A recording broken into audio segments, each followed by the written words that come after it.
get this up here real quick. Thank you everyone for participating. Okay. All right, so folks should now be able to come on in. So Brett, let me know if you're able to get in. Let's see.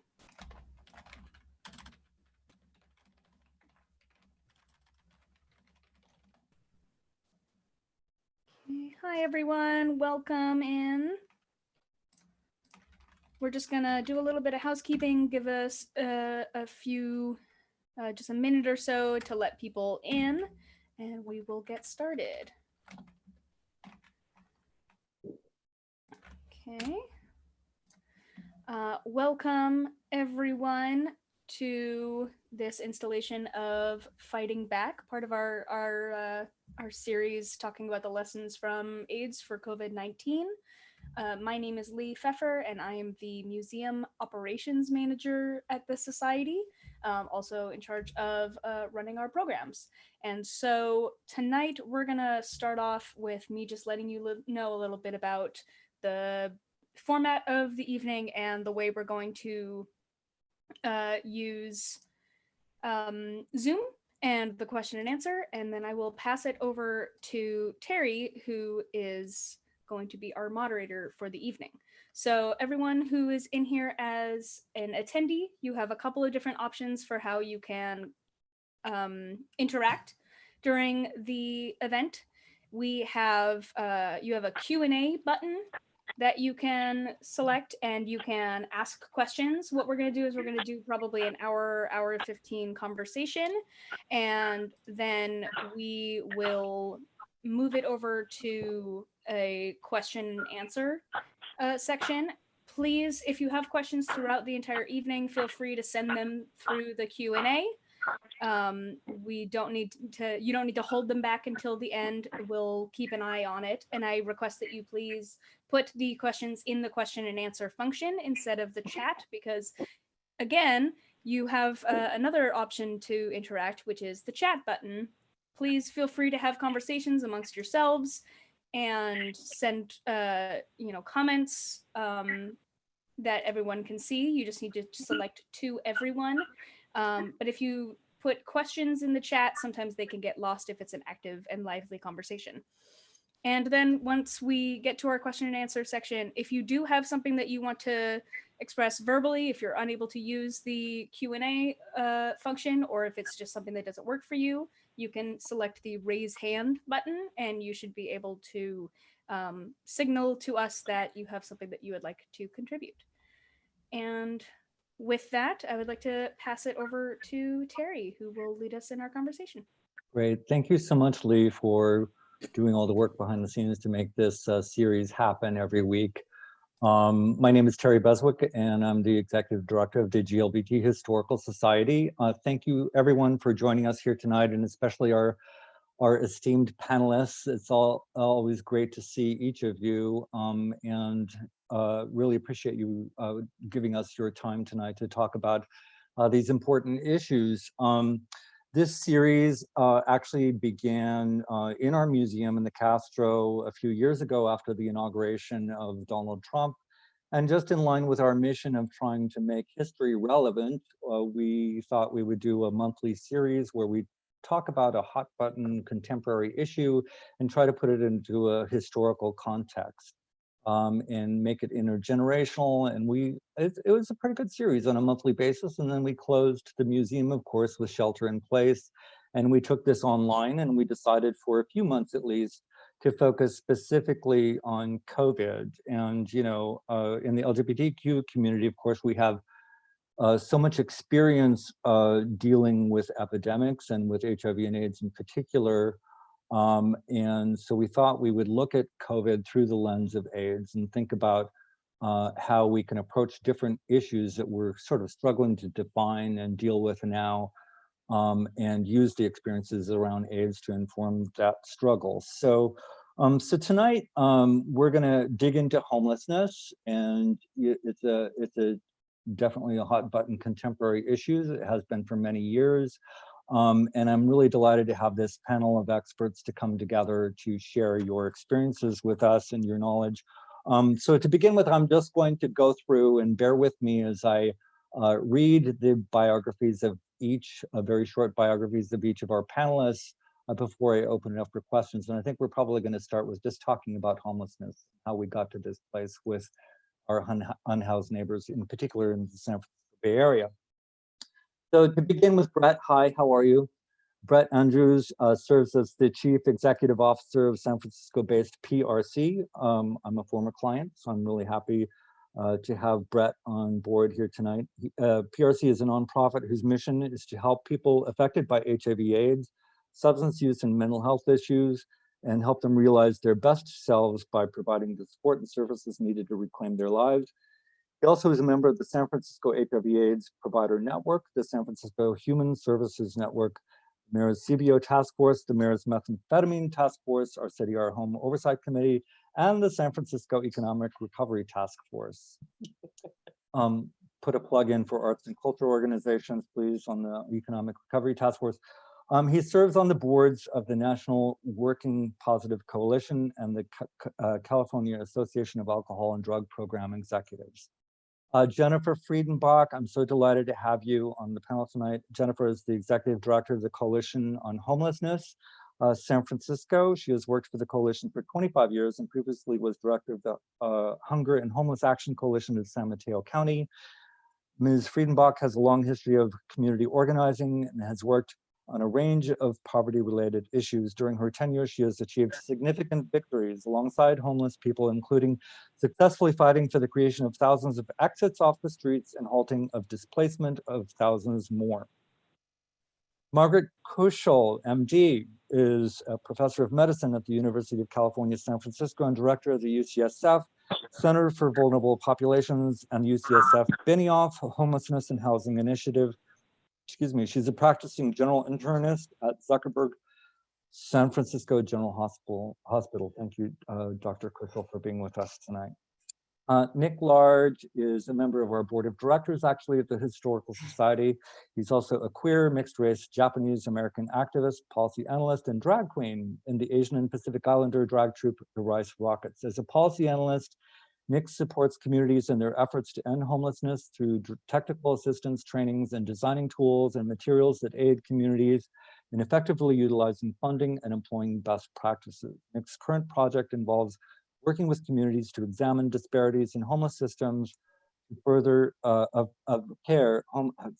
examine disparities in homeless systems of care to further racial equity. Last but not least, Supervisor Raphael Mendelman represents District 8 on the San Francisco Board of Supervisors. Prior to his election, Supervisor Mendelman served as a deputy city attorney for the city of Oakland and is elected trustee on the City College of San Francisco Board of Trustees. As a deputy city attorney, Supervisor Mendelman practiced primarily in the areas of real estate, economic development, and affordable housing. I think you're on the Economic Recovery Task Force too, aren't you, Raphael? Yes. Plug. Yeah. Arts and culture organizations. Get that museum, anchor tenant for the Castro. Okay, so moving right along. Homelessness. So help me out here. Let's just sort of start a baseline in terms of talking about the intersection of homelessness and AIDS and homelessness and COVID. Let's just talk about homelessness. Can anybody sort of give me a little history of You want me to start, homelessness? Margot, and then? Yeah, you start, Jenny.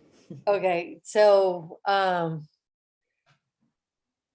you know, in San Francisco, I think it's important to remember homelessness in the context of mass homelessness in the United States. And so we're in an unfortunately, extended period of mass homelessness here in San Francisco, like we have been across the country. Previously, the last episode of mass homelessness was during the Great Depression. And this is basically something that's man-made. I mean, we ended up after the Great Depression addressing mass homelessness by seriously investing in housing. Can be seen as kind of two acts. And, you know, we had the Housing Act that basically gave a right for all Americans to have a right to safe and decent housing.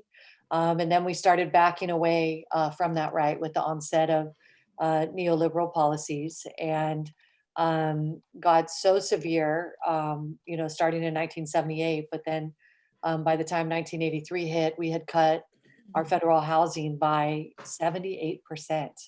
And lo and behold, our first shelter opened up here in San Francisco at Hospitality House in 1983. That's not to say there was never experiences of homelessness in between, but there wasn't mass homelessness. We suddenly saw the million men, women, and children that didn't have a safe and decent place to call home. They didn't decide, oh, wouldn't it be cool to live outside? There was policy decisions that were made. And then since then, we've made a series of, bad policy decisions, or even worse, the decision not to act federally. And we have not rebuilt that that investment in housing. All of this intersects, of course, with changes in our economy, shifts towards the service sector, a scaling back of our safety net really dramatically. It's all, of course, rooted in disparities that this country has seen, in this growing income inequality that touches on, of course, racism and a number of different issues that drive homelessness. And so that's sort of the short version. What we've seen lately up and down the West Coast is this rising of rents, and that because we haven't acted to make sure people have access to affordable housing, the rising of rents has directly led to even more people losing their housing and becoming homeless. And we see this in San Francisco, where there was much more opportunity for casual housing arrangements when I first started this work in San Francisco, whether that's living in garages, sharing a flat where every household has a room with a padlock on the outside of the room, whether you're sharing with family members, et cetera. As poor people have been displaced so dramatically outside of our city, and in my neighborhood, the Mission, we're talking about 4,000 members of the Latino community being displaced. Of course, African American community has been totally decimated, with the Bayview going from 43% African American down to 13%. All of this basically means that for impoverished people, they don't have that network of support within their communities to be able to figure out housing arrangements. It's disappearing. So some of the folks end up being displaced outside of San Francisco. Of course, we're massively sending poor people out of San Francisco. But then for a portion of the population, they're ending up homeless. And so that's sort of an abridged version, but Margot, I'm sure you have stuff to add. Yeah, that was an excellent overview. And I think just some key points just to reiterate and then maybe expand on. I think Jenny really made the point, this is about housing and this is not about individual vulnerabilities. I think that the general public looks to individual vulnerabilities, people with mental health disabilities or substance use disabilities, and points to that. And I like to say as a physician, neither of those disabilities scare me. Those are illnesses that we well know how to treat. It's very hard to treat them when people don't have housing, but this is all about the difference between our availability of affordable housing and people's income. That's really what this is about. I think the other thing that people that's easy to confuse is sort of the homeless system's response and why does it seem like it's not working. I think we can be proud in San Francisco that we were at the forefront of some of the major innovations in housing people with the most complex needs. And a lot of that actually came from advocacy from the HIV/AIDS community. And that is, this thing that was relatively novel back in the mid-1990s, what we call permanent supportive housing, that San Francisco was really on the forefront of using a harm reduction model, or what we call a housing first model, which is to provide subsidized housing with voluntary but associated supportive services. San Francisco was very much on the cutting edge of that. And often people will say, why doesn't San Francisco do what Salt Lake City did? And Salt Lake City literally took San Francisco's model and adapted it. But I think here's the thing, is that permanent supportive housing is extremely effective intervention for people who have high behavioral health needs. Used on a housing first basis, you start with the housing and then you wrap the services around. Super effective, it works, we know it works. But permanent supportive housing can't solve the underlying structural considerations that Jenny pointed out so well. Like in California right now, we have 23 units of housing that are available and affordable for every 100 extremely low income household. So no matter how many people we house with permanent supportive housing, if we don't fix that underlying problem, we're never going to fix it.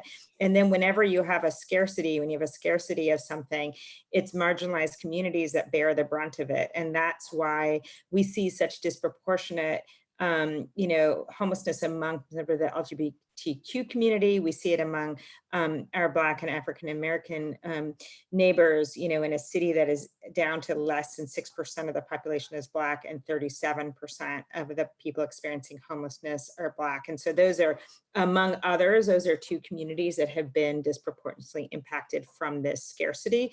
But it really starts from the federal government's disinvestment in affordable housing, and the fact that wages have not kept up with housing costs, and the fact that we have such a shortage of pensions and things. One of the most important phenomena, at least in my mind, is the aging of the population, where now over half of single adults who are homeless are 50 and older. That is a totally new phenomenon. When we looked at this in 1990, 11% were in San Francisco, and now half are, and that has huge implications for health, for COVID, and for everything else. So lots more we can talk about, but I think that's the big overview. That's great. Yeah, thank you both for introducing us to the topic, and and I think it's important to sort of revisit those themes as we sort of broach the subject of COVID and of AIDS specifically. But I've really been following this pretty closely online, especially since I'm stuck at home. But with respect to the homeless crisis in my neighborhood and around the city, I do tool around and take a look to see what's going on, and then follow people's comments online. And people seem to be really focused right now. It's really in their face, and it has been before, but people are really thinking about homelessness and talking about it, and sort of repeating some of those tropes and myths that you referred to, Margot, and it makes me think about the early days of the HIV epidemic. And HIV, I think, like COVID, exposed vulnerabilities and disenfranchised populations, and the problems of providing equitable access to services and healthcare and so on, and it really came to light, I think, in particular with homelessness, which was really at the crux of the most vulnerable populations around AIDS. So, can anyone talk about that? Just like how homelessness and HIV and AIDS affected each other, or how homelessness contributed to AIDS, or vice versa. Brett, would you have any thoughts on this? Or oh, we can't hear you. I think your microphone's muted. Can you all hear? Can you all hear? That's great. Yes. Yay. Then I need to turn that down. Yeah. I'm having audio issues, unfortunately, so forgive me. Terry, I will just say this. I think there's an interplay, but as long as I have been in HIV work, as long, and it's been a shorter amount of time that I've been in homeless and housing work, I'm not sure there's enough of an answer that would be sufficient to the question. What I have noticed certainly is that the high common denominator of the people most disproportionately impacted by HIV, by homelessness, by behavioral health issues, both mental health and substance use, all somehow over time end up being people of color. So I appreciate Margot's point of view when she made the distinction between what is a homeless, and Jennifer, you did it as well, homelessness and the homeless crisis that we have, and the protocols and the systems and the strategies that we need to put in place for substance use and mental health and behavioral health issues. And that by lumping all of it together, somehow you think that you have a person and you can solve for that. I would dare say that the pre-existing condition that existed in the United States is that generally at the end of the day, who bears the brunt of homelessness, HIV, mental health, and substance use are people of color, specifically African Americans. Now, how to solve for that? Very difficult, because we can't go back to 1619 when we got here. And so the next question is where can we start the story? I often say, where does this story start in a way in which it can be impactful and meaningful, particularly to the direct recipients of it? And here in San Francisco, I feel like in many ways, if we choose to be, we can be the beta test. We can be the small society that tests what all we can do in order to address this particular issue, given that African Americans are such a small population. 2, San Francisco is actually a small city. 3, it on balance has more resources than most metropolitan cities. And 4, political ideologies are not as expansive and divergent as many others. And yet, as I walked through the Tenderloin a couple of days ago, it was almost too difficult to do to see the disproportionate amount of African Americans represented in that area. And I thought to myself, well, my goodness, anthropologists and sociologists, this is right up their alley to say, what happened? Something happened, and something continues to happen. There is a qualifying or a continued qualifying event that has allowed this to develop and to grow. And so that's where I'm focusing a lot of my energy and time, is that the high common denominators of many of what we deal with as a social plight and a social challenge and issue of the day end up having to be the same population of people. And if you don't find ways of providing prevention and early intervention services on the front end of that, all you're going to do is get really good at taking care of brown people. So you will be the best caretakers of marginalized populations that ultimately happen to be brown. And that is around education and all of those early interventions that need to happen. So my long answer, Terry, to your short question is, we actually have to address the things that are outside of HIV and homelessness in order to at least make sure that we can truly address homelessness. Last thing I'd say, because if you did it for the African American community that represents 37.5% of the homeless population, you solved for the worst, in many ways got lessons learned so that you could solve for those less challenged around it. And it's just a collective will that we would need to have in order to do that. Right.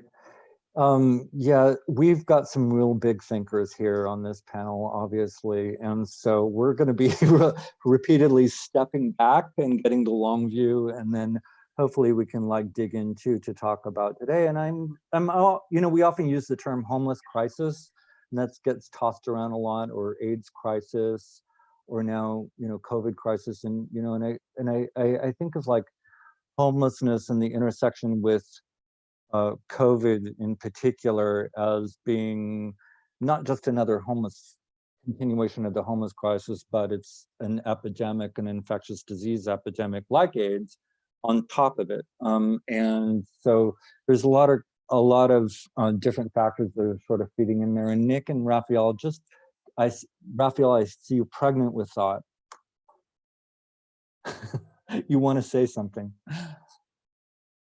Oh, I mean, I was, in many ways, I am more aware of kind of the ways in which HIV and homelessness, are sort of playing out in kind of contemporary sort of San Francisco public policy. And just, it's worth noting that this was, well, it's still going to be AIDS 2020, but in a very different form than what we'd anticipated. But the sort of the talk of City Hall in some ways around HIV prior to and homelessness prior to COVID was the fact that notwithstanding the significant progress that had been made around getting to zero in San Francisco, and this phenomenal statistic of having finally gotten under 200 new infections last year, that for the very groups that Brett was talking about, people of color, and homeless people, basically, that that progress was not being matched, and in fact, that it was abundantly evident that we were not going to get to zero. And in fact, we're moving away from zero in some of those populations, and that had people kind of stumped and was leading to, things like the pop-up effort at SF General and other kind of interventions to try to figure out, is there a way to slow and stop the spread of HIV among unhoused people? I think it's very clear that COVID has shown and is bringing into high relief all of the ways in which our safety net is not real for large chunks of the population. But I think, even before COVID, I think HIV was really similarly showing who had been left behind, who is being left behind, and who's not receiving the benefit of these phenomenal public health advances. Right, great. And Nick, I would like to bring you in on this. I feel like we've been talking about the causes and the underlying causes, and I think to Brett's point, it goes back centuries, and it falls along racial lines. I kind of wanted to get to this at the end, but I sort of feel like we're there in a sense. And AIDS is the framework, but we're really talking about COVID and the COVID housing emergency, and sort of the far-reaching idea of how is this going to be an opportunity for us, do you think, of opening up and looking at the root causes of homelessness, and maybe COVID will be a leverage to try to come up with some lasting solutions? Is that the question for me? The big question for me, here we go. Yep. Okay. So I'm going to try and tie in a few of the themes that we've been talking about, a few of the different things that people have referenced. So kind of in talking about solutions and in talking about kind of some of the root causes, right? I think one of the things Brett mentioned is very important, right? We need to have this racial equity lens. Like specifically here in San Francisco, we have one of the highest rates of disproportionality of people who are experiencing homelessness who are African-American and also who are LGBT. So like this is something that I keep track of, that I track across the country. And in San Francisco, I've never seen a higher rate of LGBT youth homelessness than I've seen in San Francisco. Like nowhere in the country has a higher rate that I've seen. In terms of African Americans experiencing homelessness per like 10,000, I think we're maybe 4th in the nation or something like that. Santa Cruz is 1, and then I think Marin is like number 3 or something like that. If you go across the Bay Area by zip code, you can have up to maybe a 12-year difference in life expectancy, right? So we have all of these wild disparities. And what we're seeing now with COVID is we're seeing them in very, very visible ways. I think in many ways, a lot of these disparities have existed, but now they're a lot more visible in a sense, right? Because now we see all of these tents that are socially distanced 6 feet apart from each other, and they're surrounded by circles or they're in parking spaces. So a lot of these issues now are becoming more visible, but in many ways have always been here, or have been here for a while, right? So if we're talking about where do we go from here and what are the hopes from here, and one of my hopes is that as all of these disparities, I feel like they're entering the public conversation in a way where I haven't seen them, at least in my lifetime, right? We're having conversations about disparity in health, along racial, ethnic lines, and that's making like mainstream news in ways that I haven't really feel like I've seen it before.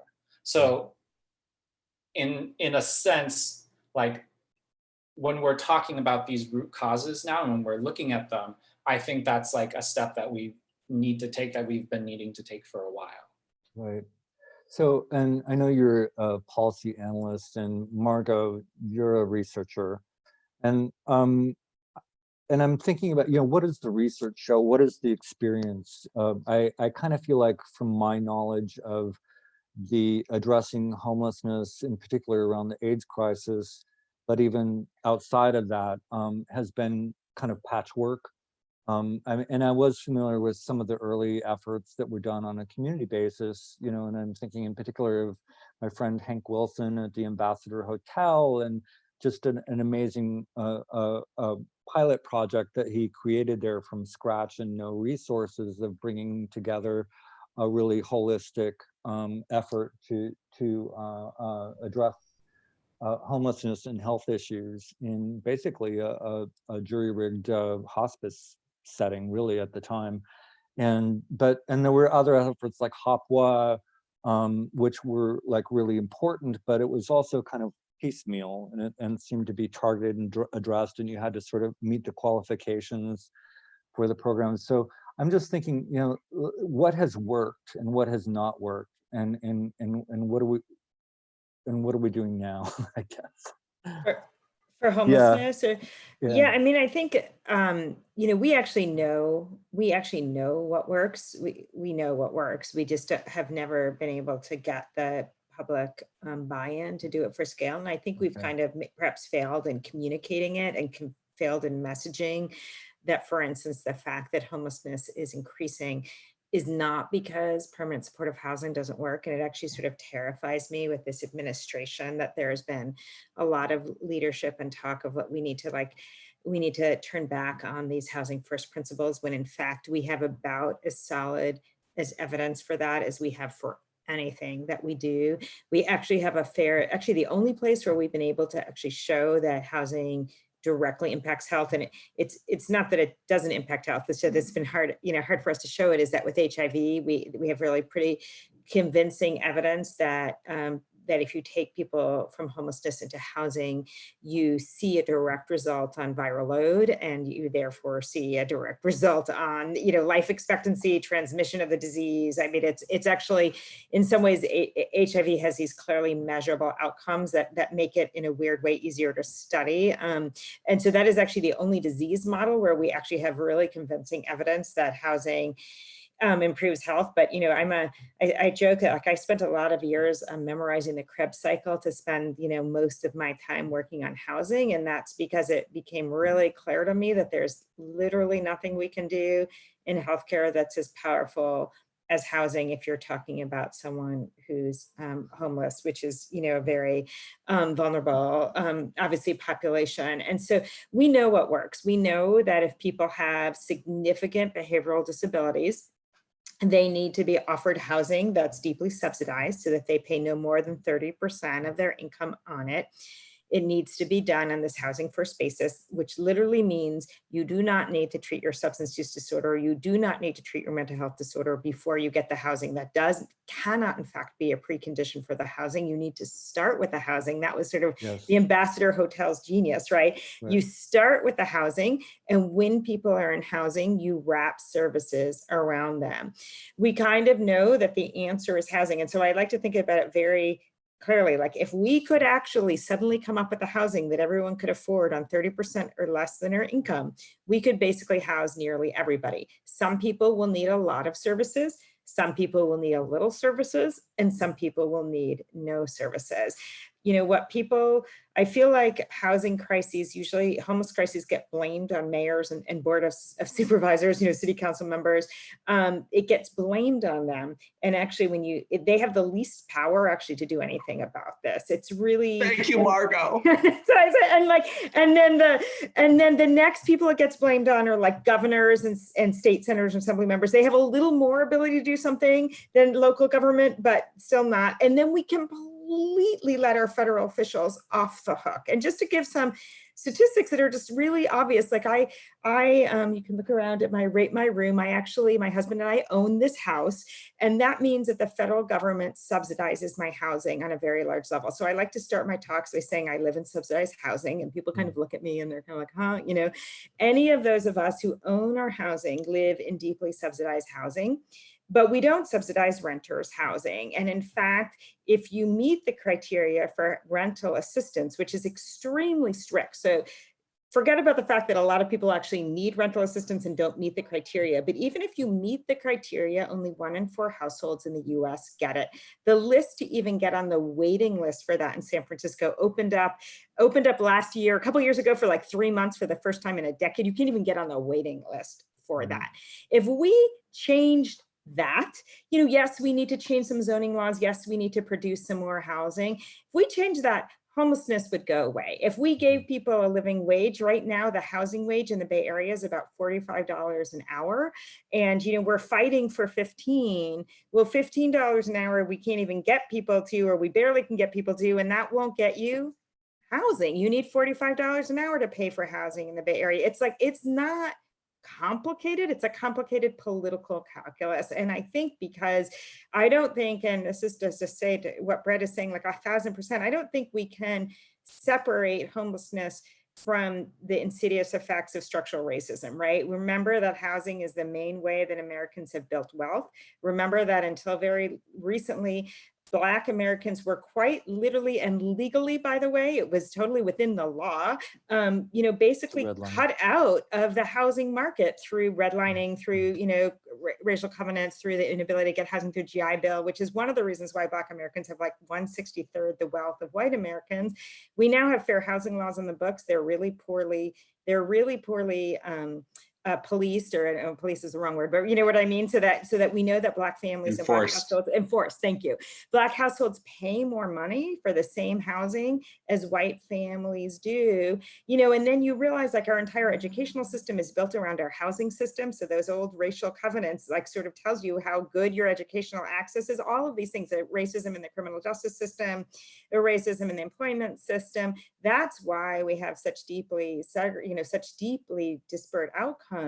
And I think that to change that, we would need some really big changes, but we need to demand more of our federal elected officials and stop pillaring our local officials who have control of zoning, and they have control of some local laws, but really, unless we can change that 1 in 4 ratio, unless we can build some more ELI housing, I'm not sure that we're getting out of this mess. And so I think that it's partially realizing where the locus of control is, it's partially realizing what we need to do. But the question here is not how do we solve this? We know what to do. This is, an HIV and a vaccine for HIV or COVID is very hard. Right. Homelessness is not hard. It's a political problem. Thank you. I mean, that's really important to keep that context in mind. And I'm so glad you kind of framed it as a political will question and placed the responsibility or blame, if you will, on a federal level. However,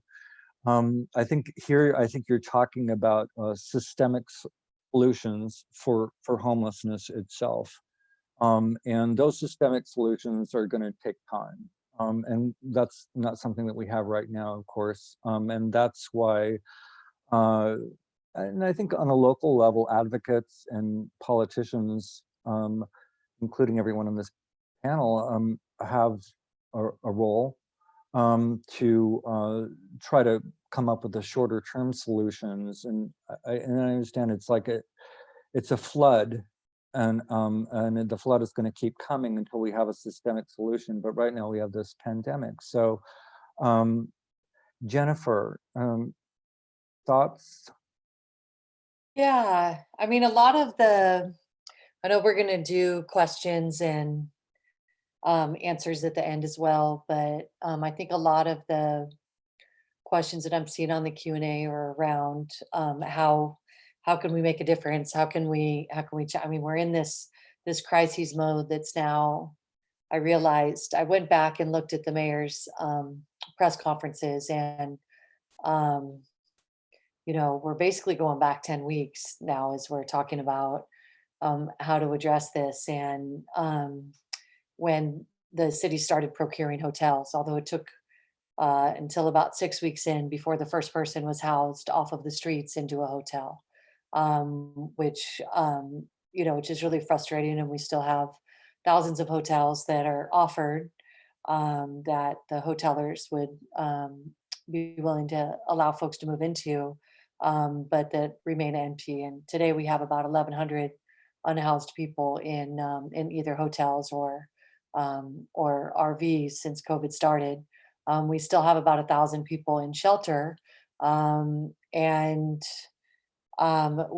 you know, this is, I think, an area where, you know, kind of going back to the racism thing, I mean, in a lot of ways, the reason that we don't get the response that we should get on this issue, in the same way that we get for the general population, and sort of these, you know, it's almost like there's, you know, two kind of responses. And for poor people, it's a very different situation for them. For extremely poor people who, you know, when the city announces everyone needs a shelter in place, and we all, most of us take that civic responsibility very seriously, for the unhoused community, they're unable to do it. And they're unable to keep themselves safe. They're really worried about their community. They're worried about their family members, and they don't have that opportunity to shelter in place the way that other people are. And now they actually don't have even a way to keep their phones charged. Cafes are closed, the libraries are closed. They have no way to keep up on the information around, you know, we talk about the science with COVID. I mean, it's changing every day. You know, I try to stay on top of it, but you know, there's, you know, things are different.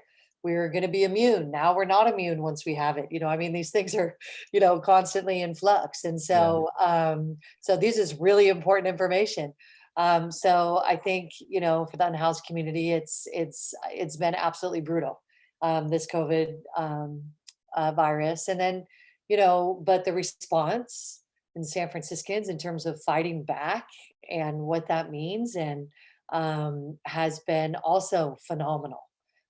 People have been stepping up and not just organizing mutual aid for folks out on the streets, organizing food to make sure that people don't go hungry, organizing real material aid in terms of making, you know, like tons of hand sanitizer, distributing thousands of tents. I mean, doing all these things in the meanwhile, and also fighting really hard for hotel rooms. And that has been the main push that folks have been doing. There's been protests that have been happening every couple days, not throughout this entire time, but pretty close, and using a lot of creativity. The faith community has stepped up. The medical community has stepped up. The unhoused community has stepped up. I mean, everyone coming together. There's been housing takeovers. There's been protests in a bunch of different creative ways. There's been tons of different banner drops. There's been all this artwork that's come forward around, you know, getting the message out there around hospital, you know, hotel rooms, not hospital beds. And I think, and so as a result, things have really have shifted in terms of the city policy. It's not where it needs to be. So they started with the idea that we're going to move everybody into these mega shelters. Really bad idea. We fought hard against it. Once we released pictures from inside one of the mega shelters through Street Sheet, our newspaper, within 12 hours, the city changed course and said they're not going to do that. And they dropped that idea, and then started moving towards the hotel rooms. Originally, there was really, you know, they were pretty slow moving and kind of planning ahead. And a lot of that has shifted now. Today, we're still way far behind on getting the folks on the streets into hotel rooms. We've only gotten less than 200 in.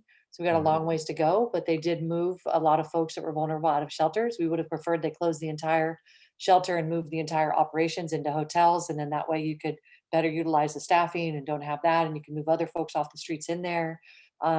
We would like them to use, you know, like hire the unhoused community to a greater extent, hire resident advisors who are living in the hotels instead of having this really intensive, you know, security on every floor and multiple staff on every floor. So there's a lot of stuff that needs to be done. Yeah, but these are all really good reminders, you know, that we do have agency on a local level to try to, you know, just help our neighbor, or to help come up with solutions. And I'm really struck with, in particular, the shifting public policy responses as we gain better knowledge, perhaps, of the disease, but also as the public health infrastructure consults with people like yourself on the ground, who are the experts also in terms of dealing with homelessness and the appropriate responses. And I think there's a parallel there with AIDS as well, that frequently the public health infrastructure and the government policymakers were, advocating one thing, and then we would say on the ground, well, you actually have to think about people. How is this going to affect people? And let's let the people's voice be part of the public policy process. But I want to go to Brett. He had his hand up a couple of times, and I apologize for taking a while to get to you. Thanks. I'm turning my my phone down now. I did want to say this, and this is where, as I sat here and listened to everyone, and it's quite inspiring, and it sparks thought, and I'm seeing all the really great poignant questions that are coming along the way. I'm thinking of a couple things, and I've been in nonprofit work for 30 years, been running organizations across the United States, and here's what I've come to learn about some things that seem to be historic and resistant in many ways. I have the fortune and the benefit of being in a position where I get to hear from the ground what people are interested in and are in need of. And for an example, I'm going to use out the African American community. And every time, I'm just going to be honest, every time I'm around a bunch of Black folks and I get them in my house and we're talking and we identify what we believe we need. And then I also have the good fortune of being in an organization where I get to sit around very smart, capable, erudite individuals who are well-studied and multiple degreed, and they say what they think should be offered. There is always more of a disconnect than I am comfortable with. And when I think of that, I think of the welfare system that wasn't designed by the end user or the beneficiary, or they would have held welfare to work long before welfare to work came on, and they would have child care services that would have allowed people to go and have training and go back to work. And I worry, even in the HIV community and in the HIV response, in the CDC, yeah, Margot's right, housing is a structural intervention. They've identified that as the CDC as a structural intervention. Do you know what they never identified as a structural intervention? Work and employment. So housing is always great. Housing and employed, which I have a feeling everyone on this panel and beyond, and many listening who have both, really, that's what it's about. So it's about figuring out what the wraparound services is. And I'm nervous that we are going to recreate kind of a George Orwell's Animal Farm of, great, we'll do everything we can to get, but have we done all that we can? Because if we didn't, we created a subsistence model where people are in a type of a welfare where there really aren't vehicles for them to get out. And that's what happened in the HIV community. We did an extraordinary job of providing lots of services for care and prevention. But what never got funded was vocational rehabilitation for the person who finally now has 15 to 20 years of their life that they're ready to go back to work, and where they found value and where they wanted to be a contributing member of society. Those services weren't there. And I'm proud to say PRC has an employment services program, the oldest in the nation, that got that in 1992 and remains that. But a proliferation of those services that were across the United States. So in many ways, once you went on to disability, you kind of sort of were expected that you would just stay on disability. And there wasn't that kind of active conversation about what do you really need? You, doctor, who went to school for 8 years and unfortunately are now positive, but now have a second lease on life. What do you need in order to transition back? And that's the conversation that I'm interested in having, which is getting the direct recipients in a room to say, we think we know what you need, but tell us what you think you need. And the other model is from a strength-based approach. And Margot again said it, this isn't hard, this isn't rocket science. All we need to do in terms of looking at success is to see how our lives function. And if those elements and features of our lives truly are a representation of success, then that's exactly what should be in place in some form or fashion for those in order for them to be a success. So my last thing, yes, housing, absolutely. But housing with true wraparound services that allow folks to have some living wage and some way in which they can exist here in San Francisco. Most of the people that we serve in our programs who are on disability couldn't afford to get off of disability. They want to, but they don't make $45 an hour, Right. $65 an hour to afford even the affordable housing that is being offered them. So there are, in many ways, if we don't pay attention to it, structural barriers for people to even move forward, for those who even want to move forward. And so Yeah. I put it out there as challenging even all of us who are the advocates and the experts in the field. Yeah, and I want to go to Nick with this question, and I'll ask a question, then you can say whatever you want. But what's on my mind is the prospect of looking at the COVID crisis, as we did with AIDS, as being a specific crisis dealing with the intersection with homelessness and coming up with some pathwork solutions. But maybe in this case with COVID, we can come up with like a parallel track, look at, the hotel rooms, the safe sleeping sites, and the solutions to get people off the street and into some kind of point of care or access to care point. And at the same time, come up with some longer term structural proposals that can be put together, the permanent housing solutions, so that we can transition people out. I don't know what's going to happen to people when they come out of the hotels and the safe sleeping sites. Can you talk about that? What are you seeing? Yes. So I'll start a little bit with, in thinking about kind of some of those solutions, some of the long-term solutions and some of the structural things you mentioned, right? Like, I think one thing that is a very powerful lesson that comes out of the AIDS crisis and that comes out of the work of groups like ACT UP and a lot of the AIDS activists are kind of the inclusion of a lot of people with lived experience into like the design of some of those services, or maybe the demanding that they be included in the research. They have a seat at the table at the research table, right? And one thing I would like to see us move towards in kind of getting to more effective solutions is moving towards more of a kind of like a results-based accountability and involving people who are closest to the issue, involving people with lived experience, right? Because it's my firm belief that the people who are experiencing the issue, the people who are closest to the issue are also closest to the solution. And we're not going to find the solutions until we ask them or until we involve them. And other things I wanted to touch upon too, right? I wanted to bring up this funding aspect again. And I know this is difficult to conceptualize because, when there are all these numbers thrown out there, we don't have that in perspective, right? We hear like, oh, whatever, 300 million is spent here in San Francisco on this. We know this federal pot is 2 billion or blah, blah, blah, but we don't know what that means in perspective, right? So to put it in perspective, one of the big things we do at the place where I work is we work with the largest pot of federal homelessness funding. And it's about maybe 2.4 billion or something in the last funding cycle. So to put that in perspective, that's our federal government, right?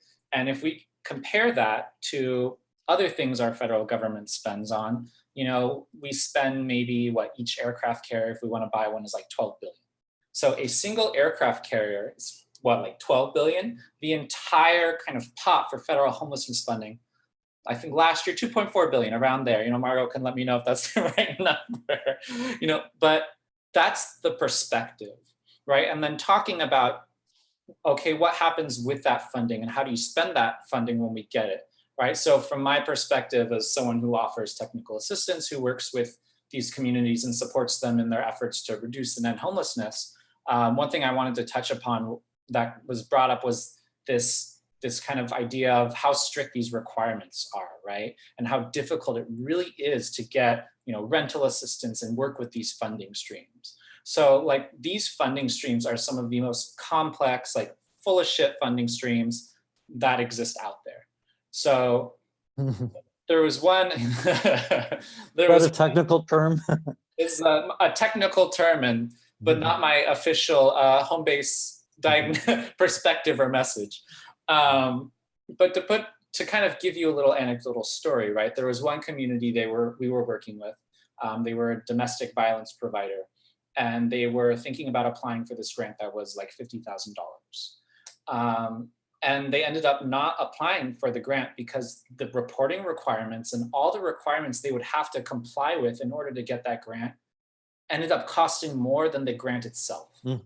So it's like, they Sounds wouldn't familiar. have been able to serve all these people. They would have had to spend all this money on this software, recording this. They would have had to spend all this money, keeping this separate, doing all these things. And at the end of the day, they would have had no money. No Yeah. money for actual people who are experiencing issues. And when we look at some of the federal money that's coming out right now with the CARES Act, like no requirements. Like they can literally, for some of these pots of fundings, it can go to whoever. It doesn't even matter, right? And like for myself as a renter and as someone who sent a lovely letter to our landlord last month informing them that we would not be paying the rent, that's something that deeply concerns me, because when we're talking about things coming up, when we're talking about like, this impending renters cliff, eviction cliff, there are some estimates that say homelessness is going to increase by up to 45% if we're staying our current track, which that's a massive number. That's hundreds and hundreds of thousands of people. Yeah. And there's been to date no meaningful support for renters.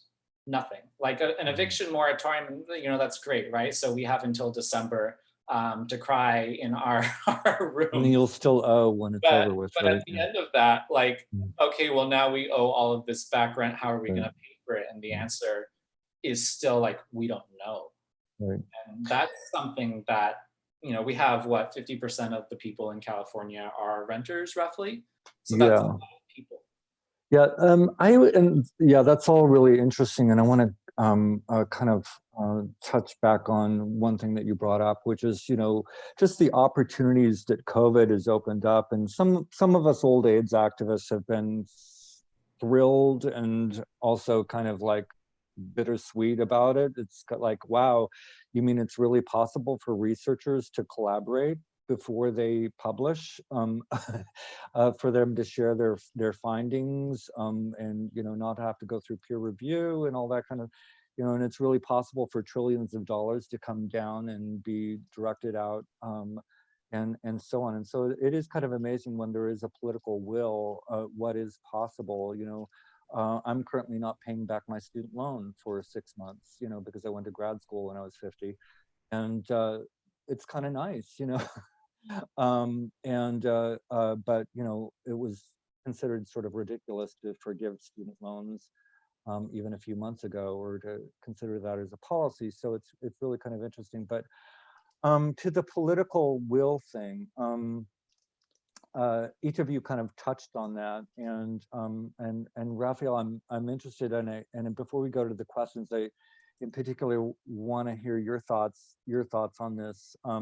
I know it's super frustrating. We talk, and the limits of supervisorial power are, we're all learning about that, I think, more than we had previously, and the mayor's power as well. I mean, there's a limited budget to work with, and there's a lot of constraints. But what is possible? What is the agency that we have to come up with solutions in the short and long term around this? In San Francisco in particular. Can I just throw you that? It's just a little softball thing. Yeah. I don't even know what that means. Softball. So I mean, passive aggressive thing. Passive aggressive is what. I do think that the sort of the thing that I hope we don't forget, I don't think we will. I mean, I think that we have learned from COVID is that the world does not have to be the way it was.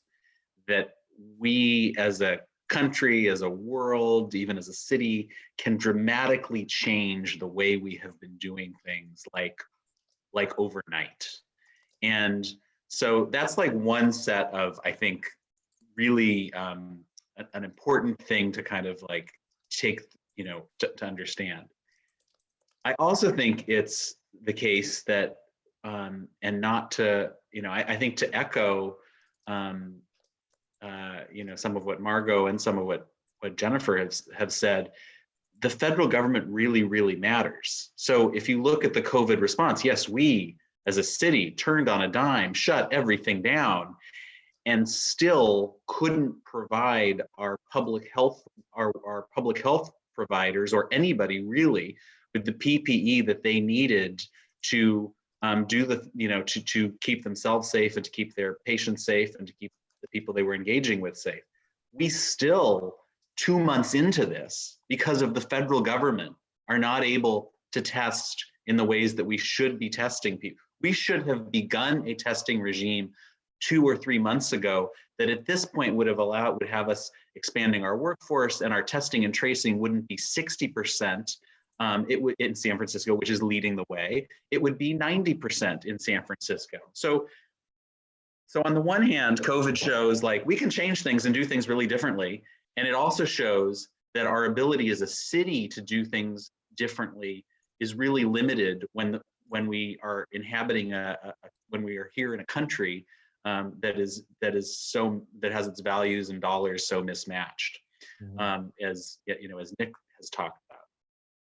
In terms of, you know, what we can do locally, you know, I think it is Jennifer's job, it is to push us beyond the limits of what we think is possible.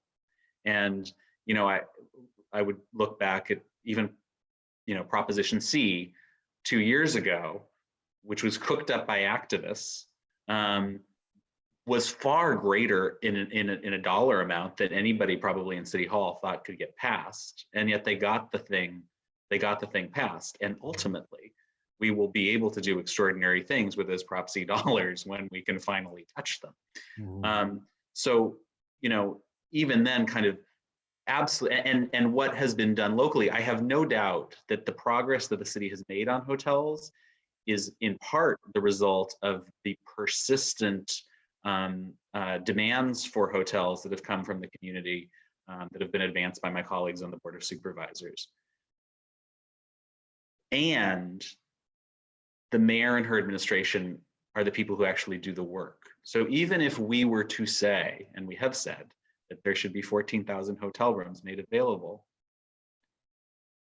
then it falls to the Human Services Agency and the Department of Public Health and a whole set of bureaucrats who have to like make things happen.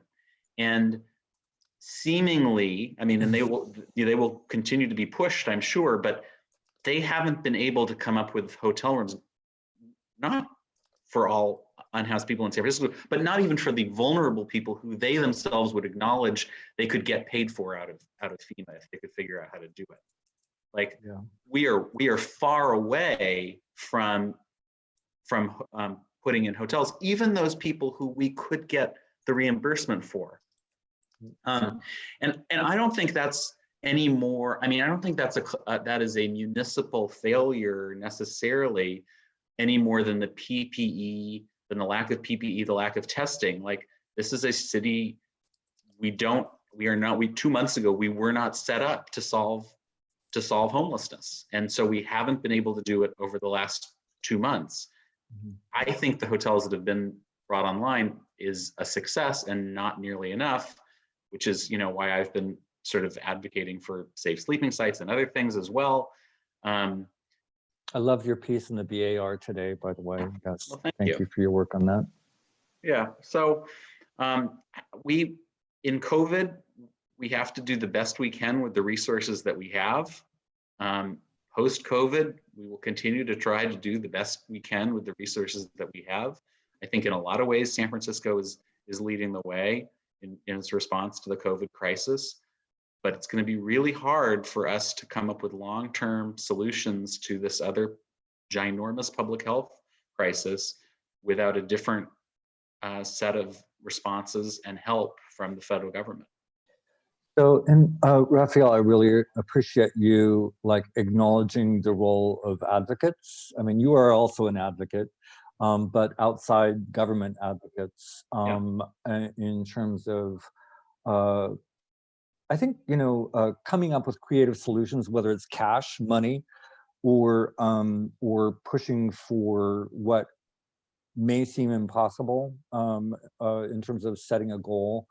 But I think also in terms of coming up with creative solutions, and you talked about the bureaucracy. I'm a former bureaucrat actually, and when I was in the bureaucracy, I worked with, you know, federal civil servants who had been there for years, and I became very discouraged, actually, to be honest. It was sort of felt like their job was to make sure that nothing happened.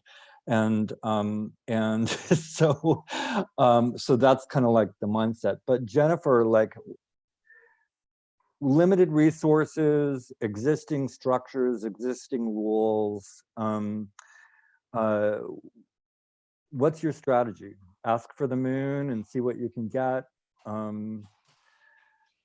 Well, so for us,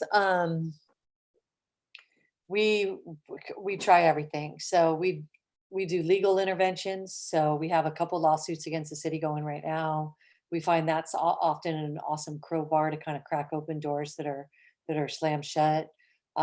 We of course use direct action and use that very regularly and persistently. And that's all different kinds of things, from housing takeovers to car protests to, you know, a number of different things there. And we try to really be creative with it. We try to use a lot of artwork, a lot of visual stuff to put in so that people can get those messages and come up with really great slogans and, you know, different things that are really catchy. And of course, we use social media extensively. And, you know, we also do a ton of research.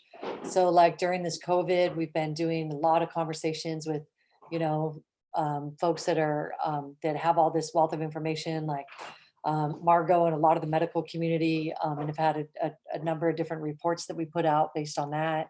And then we also use legislation. We also, of course, try to work relationships that we have and put on pressure that way. We have historically used ballot initiatives. So, you know, it's a number of different things. And I think, you know, we're a local organization dealing with San Francisco, and it's really a, you know, a national issue. But for us and all our work, and I just want to echo what Brett said, because it's just so, so important. And I think Nick mentioned it as well, but everything has to be centered on the experiences of the unhoused community, you know, like the unhoused community members themselves. And so, you know, we just did our own research where we interviewed 600 homeless folks on a variety of different things. And there was stuff that came out that surprised us that that we never would have guessed, even though we're out there doing outreach every day. And you know, one of the things, I'll just give an example, even though it's like top secret, but I'll let you guys in because we haven't released it yet. But the overwhelming majority of folks, when we asked about shelter and what kind of shelter that they would like for temporary, preferred organized encampments. And even 40% of the people, and this for me is kind of really sad. I think it's just like it's like, what have we been doing? 40% of the people who were in shelter would have preferred to be in an organized encampment. So think about that, having a tent as opposed to a structure. Well, of course, people want privacy. I mean, all of this, you know, centers on dignity, and how we approach things, and making sure that in anything we do, that people that are experiencing it are the ones designing it, the ones that are making the recommendations, and the ones that continue to run it. You know, at the Coalition on Homelessness, you know, over half of our board of directors have are either homeless or have experience being homeless. Over half of our staff, but everything comes from doing a lot of outreach. And so, me as the director, I act as a facilitator, and every day I'm doing something that I probably wouldn't have done if I had thought about it. If I had just come up with it on my own, I would have never gone to, you know, like with Prop C, we would have never gone to 300 million if we didn't have this collective, you know, like, why aren't you, you know, like, we have so much wealth in San Francisco and the unhoused community saying, look, like you gotta go big, or don't even bother, please. And so we listen to that, and then that's what we're moving forward on. And I think, you know, hotels, like the overwhelming majority of folks do want hotel rooms. They want, you know, there are going to be some people out there that don't, and we have to listen to that as well. Yeah. But I think for all the listeners and all the people on this, that this is all, and I think you have some unhoused community members listening as well, but all of us need to activate and assert our power. But when we're doing that, we do it in solidarity with the unhoused community, not on behalf of the unhoused community. We listen to what they want, and then we support and elevate their voices as best we can using our own privilege. And that I think is how we get things done.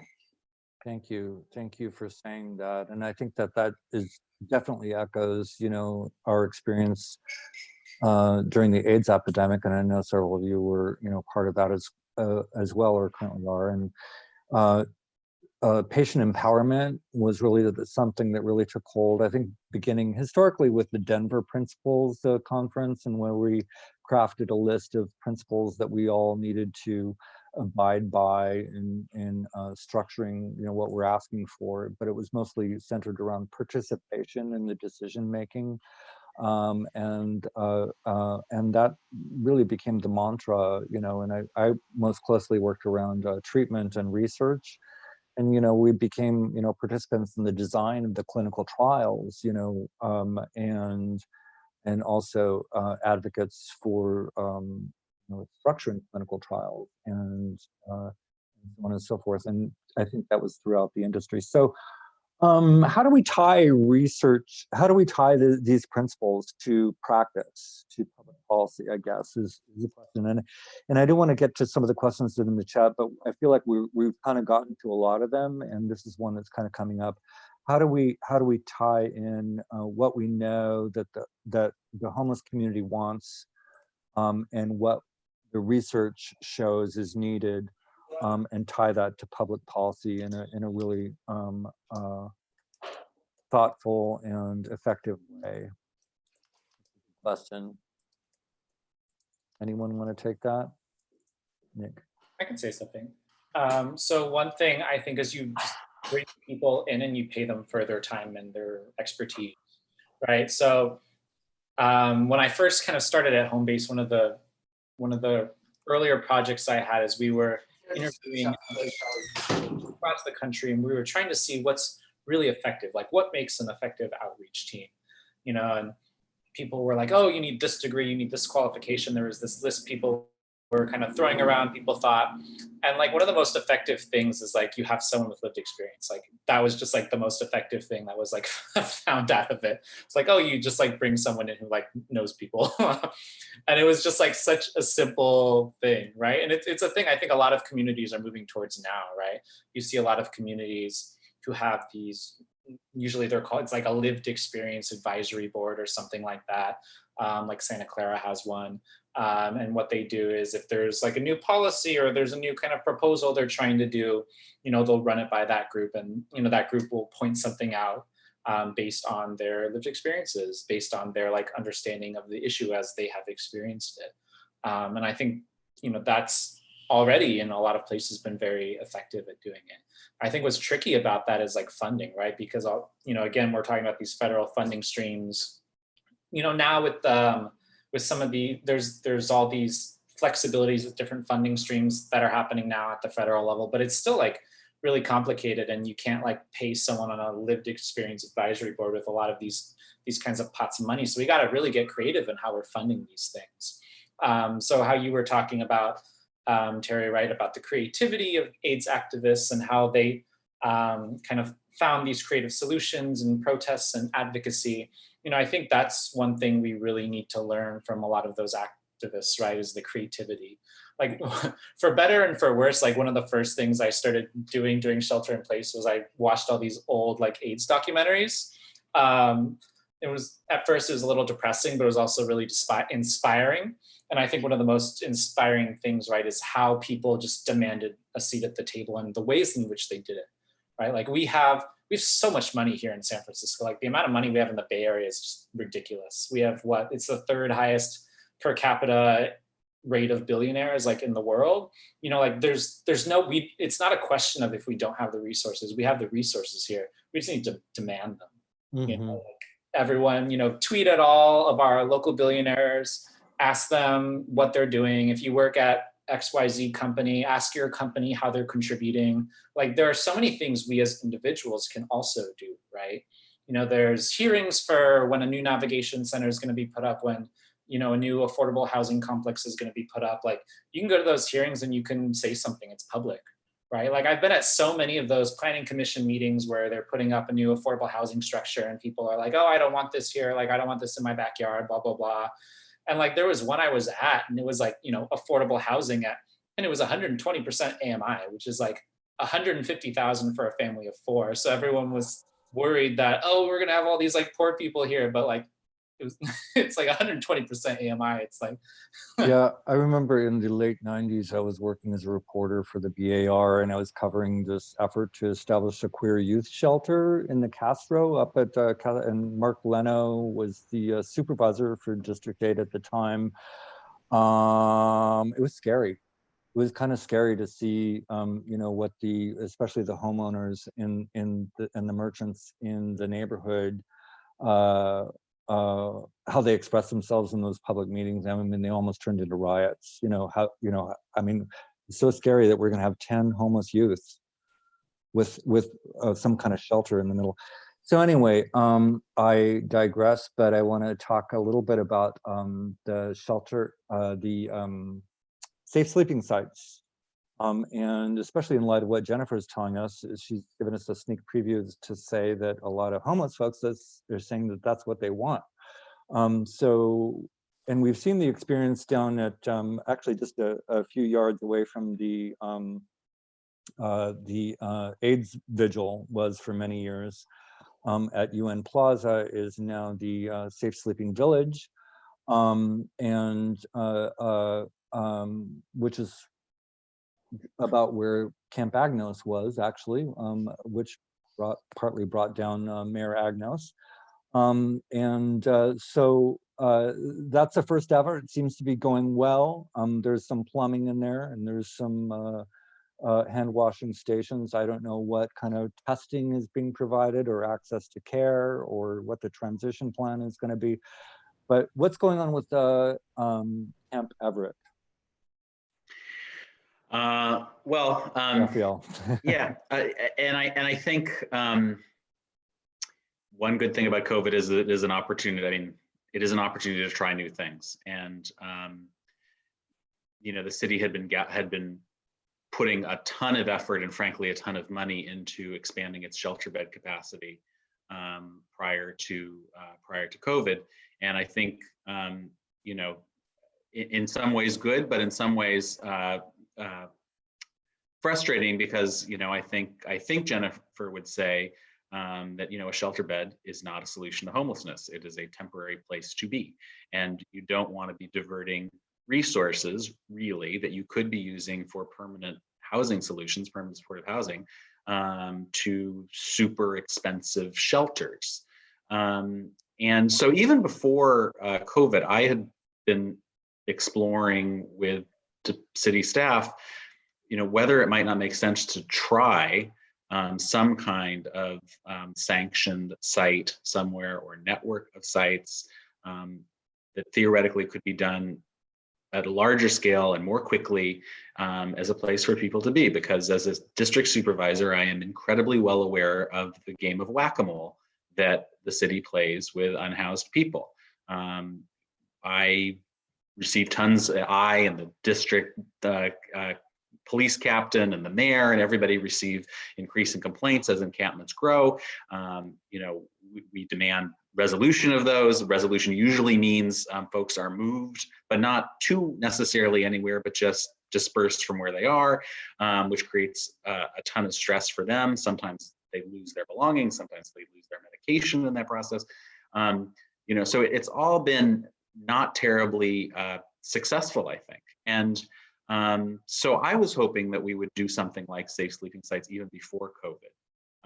COVID has created the necessity of doing them because, and I don't think necessarily my constituents understand that the conditions that they are seeing on the streets are actually the result of public health guidance. It is part of fighting COVID.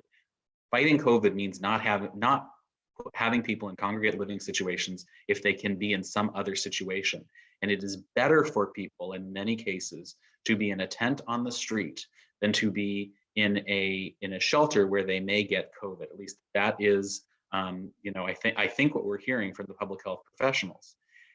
So this is untenable. If they're properly spaced and, services. Well, and then you add in, ideally you add in all the other stuff about properly spaced bathrooms, hand washing facilities, meals, case management. That stuff the city has not been as good about. And so the Fulton site is the first safe sleeping village. I have advocated for there to be a safe sleeping site in the Castro, because I think I'm hearing from my constituents that street conditions are, awful, which they are.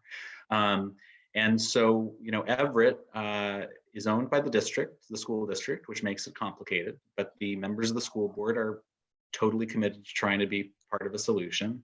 And my understanding is that the city and school district, basically as of yesterday and today, have finally reached resolution on their MOU for that site, and it should be opened within the next couple of weeks.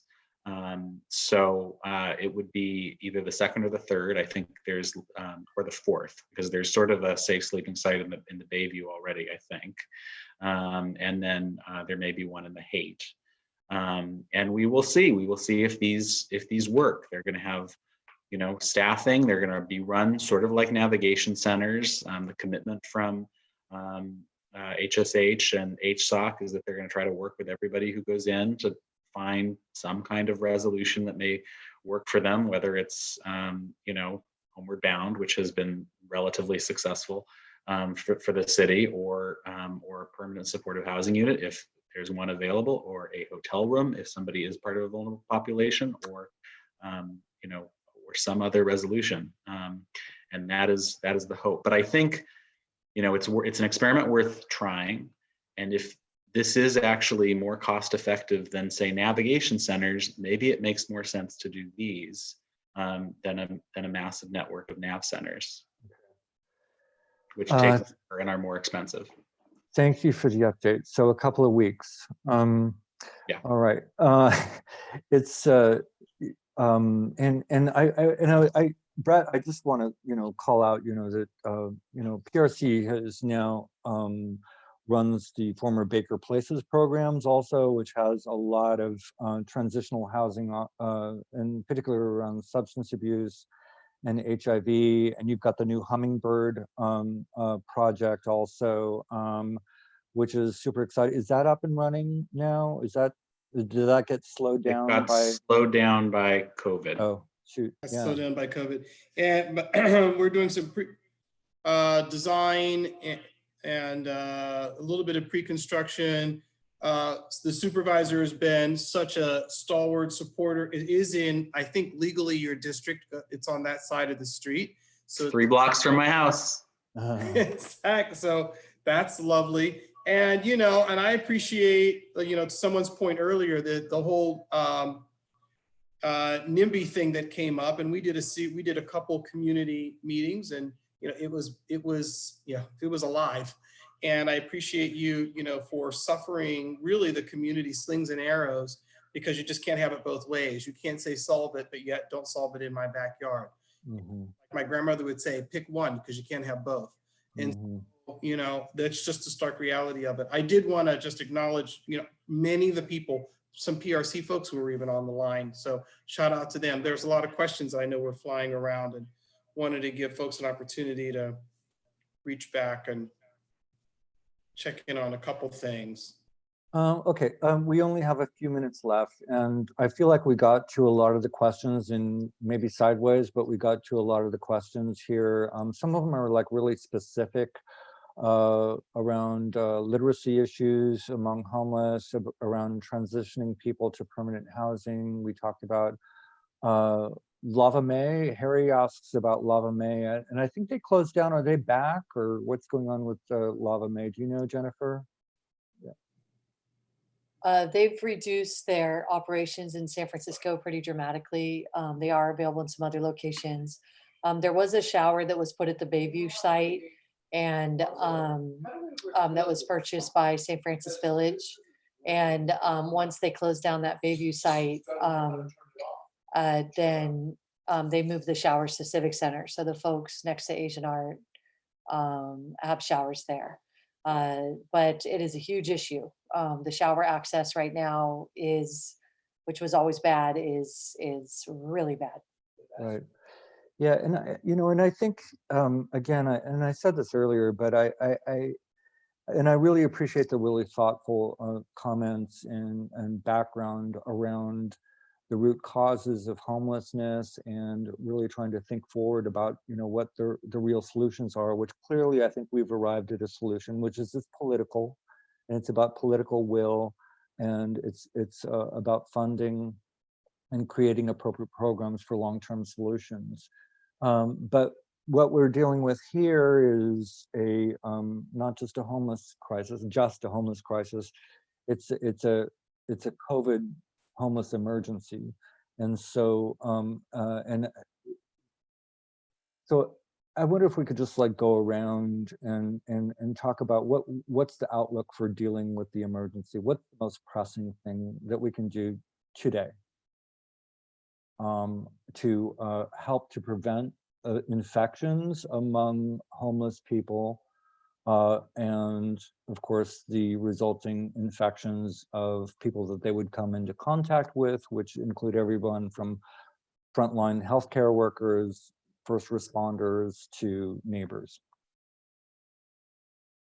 I mean, I think what we really need to get here, I think the first thing is Jenny and her group has been doing incredible advocacy around is as many people as possible into hotel rooms or some other single space. Hands down, that's got to be, I mean, shelter in place works. It works well. You can't shelter in place if you don't have shelter. I think that it is complex to get there. I mean, it's been remarkably hard. It's not that people aren't working around the clock. It is actually harder than it looks. I think there's some progress being made, but it's obviously slower than anyone would have wanted. I think then there are sort of mitigation things, the next step, the next level of things. One is, mitigation things like, probably safe encampments where you can have hygiene facilities. I think testing has been we haven't talked about it a lot today. It has echoes of the HIV crisis, right? I mean, it's like, testing is, you need to do it well. You can't further stigmatize people, but we are not going to get out of this mess without dramatically increasing our testing capacity and our testing protocols. And I worry that the way testing has been set up is it's actually much easier to do it if you're actually at lower risk of COVID, right? It's easier to do it if you've got a computer and can sign up and have transportation and can get over to a testing site, et cetera, et cetera. And so we need to really redouble our efforts. I mean, I think shelters are a hotbed of infection, and the data coming out of Boston, where they've modeled testing strategies, suggests that you need to test every 2 weeks, everybody, and then appropriately isolate and quarantine people. That is, we need to be doing that regularly. We need to dramatically increase our testing of unsheltered folks. We really don't know the answer of whether it's safer to be in a decongested shelter or in a encampment or a safe encampment. We actually don't know. We suspect it's probably a little safer outside, but we don't know for sure. We need to dramatically increase our testing there. And then we just need to do other routine mitigation things. Masking seems to work a lot. So we want to be sure people have access to masks, knowing that not everyone can wear a mask, but masking, hand washing, all the usual things. But I think it is getting as many people as we can into safe indoor private spaces as humanly possible, as fast as possible, and then work on whatever mitigation strategies we can use. That's improving hygiene, that's getting masks out to people, and that is testing. Testing only works if you can treat, you know what I mean? It doesn't actually help to test if you cannot then offer something to people that is patient-centered, that's centered on people's needs, and that really matches what they're ready to do. I think if we take a punitive approach, it would be disastrous and catastrophic. And so I certainly hope we don't go down that road, but that we really do what we can to mitigate and to realize that this crisis is going to be with us for the next year and a half, hands down. I mean, we're not getting out of this anytime soon. Yeah. And so we need to come up with like the short, long-term strategy, you know, and this is, yeah, I know, but you know, the cavalry is not coming, nor is the vaccine coming anytime soon. And so we need to do what we can to keep people alive and safe through this crisis. And this is a place where with federal funding, local government can actually act. You know, local government is the ones who have to bring the hotels and the other things to bear. But I think that's how we need to focus on the crisis at hand and make sure people survive the crisis and then deal with the other end when we get to it. Yeah, thank you for emphasizing the testing. And we're actually doing a panel next month on testing, contact tracing, and quarantine, I think it's called, you know, AIDS and COVID specifically. Just real quickly going around, like I really appreciated that summary. And if you have something to add, what can we do today? What's most pressing? Yeah, I just one thing to add, and someone brought it up in the Q&A actually, is the prevention piece. I mean, we got to keep people in their housing. We got to do whatever it takes because the last thing we need is more people losing. Already people are losing their housing. We're seeing it. We have a bunch of members that have lost their housing, even though they're not supposed to be evicted. So I would add that. Yep. And I think that if nothing else, this reminds us how deeply connected we are. So I have a wish that, you know, as we're moving out of this, that we have serious investments in solving this crisis ASAP. Great. Nick, anything to throw in there? Yes, short-term and long-term. Just a few seconds, very briefly, I'm sorry. So short-term, I think we need to support each other in ways that we haven't conventionally done it. So that means like contributing to GoFundMe's, that means providing like direct cash aid to each other, supporting these organizations through donations. Right. You know, long-term, I think we need to move towards a model where we are, you know, where we're putting people first and taking care of each other first, as opposed to where we guarantee profitability first. Okay, great, thank you. Brett. I'll save you for last, Raphael. Shout out to the nonprofit workforce.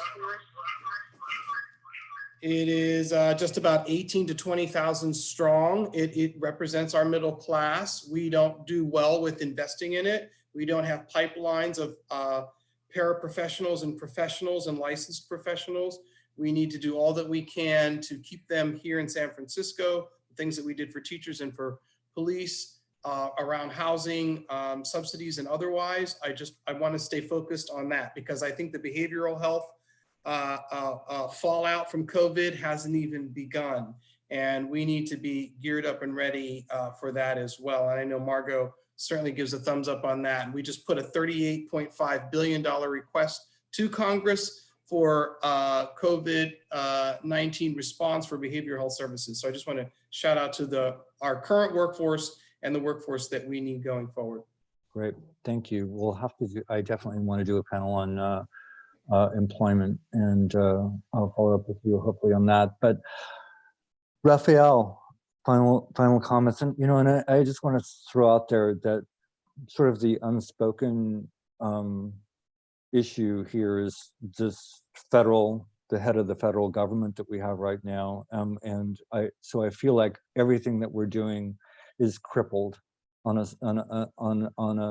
very overt way, and also in a psychological way. We're not in a good position politically on a federal level to be dealing with this crisis. So what do you see as most pressing in that? Yes, the most important thing is to beat Donald Trump. Thank you. I'm a nonprofit. I'm not allowed to say that. And to the extent that we can do everything that Margot has just laid out. I mean, I do think maybe I have too much faith in doctors, but I have been you know, impressed by what the public health departments around the Bay Area have done, even in really challenging circumstances. And I still am a little worried that we are not, you know, it is clear that we can't go on in lockdown forever, and we're not where I would like us to be as we come out of lockdown. And for unhoused people and for all the other vulnerable people, for the, you know, in San Francisco, I think is the only county now that is mandated but has not quite figured out how to have all skilled nursing facility residents and workers tested on a 2-weekly basis. And that's the only population that we've really dug in on. So, you know, trying to figure out the SROs and the shelters and the safe sanction sites and the street encampments. Like there is so much more to do. And also to figure out, for these, these between 20 and 60 new cases that we see every day, who are they, where are they coming from, and and how much larger is the real problem than those cases that we're finding? We don't have the tracking and tracing where we want it to be. Mhm. So there's a lot. there's a lot. God bless you, Raphael. Thank you very much for your leadership and your advocacy on this work and everything that you do. And thank you, Jenny, Brett, Nick, and Margot, for your contributions to the panel tonight. I really appreciate all the work that all of you do on a daily basis. And I just want to make one quick pitch for those who are either watching on Zoom or on YouTube or as a recording. Become a member of the GLBT Historical Society. Go to our website, glbthistory.org. This programming, we're getting a lot of great feedback from people about it, and we have a lot of great exhibits. Our work continues, even if it is on a virtual level. It's real and it costs money, and we're going to be facing some hard times like a lot of other arts and culture nonprofits. Housing, healthcare, all that's important, but we got to live too. Arts and culture, remember our history, make sure that our youth learn our history. It's important. So please become a member and help sustain our work. Thank you all. Dinner time, wash your hands, come again. Thanks Have so a good much. night, you guys. Okay.